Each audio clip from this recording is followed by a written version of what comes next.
Beau Wasserman is the son of a famous and wealthy businesswoman, Mona, who is responsible for building a large conglomerate empire. He grows up without a father, who his mother says died the night Beau was conceived due to a heart murmur caused by an orgasm. As a teenager on a cruise trip with his mother, Beau meets and falls in love with a girl named Elaine. The two kiss and promise to remain virgins until they meet again as adults. As an adult, Beau is extremely anxious and living alone in a crime-ridden city. He prepares for a flight to see his mother for the anniversary of his father's death, but misses his plane after his keys and luggage are stolen from his door. Beau calls his mother to explain the situation, but she dismisses him.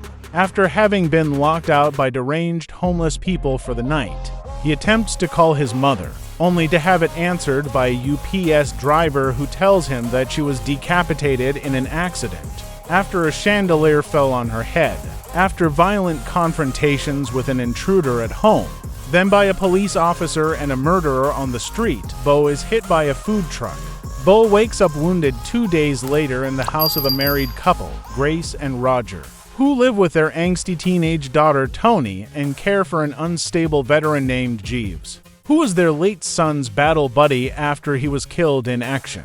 Beau calls Mona's attorney, Dr. Cohen, who chastises him and informs Beau that despite the Jewish custom to lay the body to rest as soon as possible, her last wish was not to be buried until he was present. Roger promises to take Beau to his mother's estate as soon as possible, but insists Beau rest until he is healed. On the day of Beau's release, Tony attempts to force him to drink a can of paint, before doing it herself, committing suicide.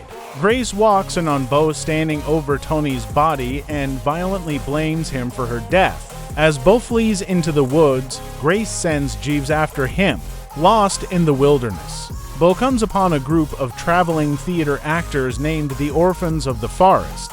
He is invited to their rehearsal and becomes entranced by the play, imagining himself as the protagonist, who spends his entire life looking for his family after they are separated by a flood.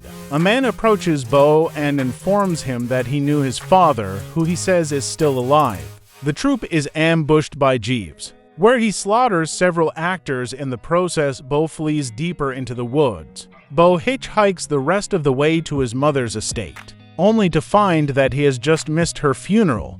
Beau is awakened from a nap when a woman arrives late for the service and realizes it is Elaine. They reconnect before having sex. Beau is terrified that he is going to die upon climaxing, but is relieved when he survives. Elaine, however, dies mid-orgasm, her body frozen stiff. Mona then appears from the shadows and reveals that she has been alive and spying on him all along his journey. She guilt-trips Beau for supposedly not loving her enough, and he demands to know the truth about his father. Mona takes him to the attic, where Beau learns that he not only has a twin brother, but that his father is actually a giant penis-shaped monster. At that moment, Jeeves breaks into the house and is killed by the monster, after further degrading from his mother. An enraged Beau briefly attempts to strangle her before she collapses. In shock, Beau leaves the estate on a motorboat.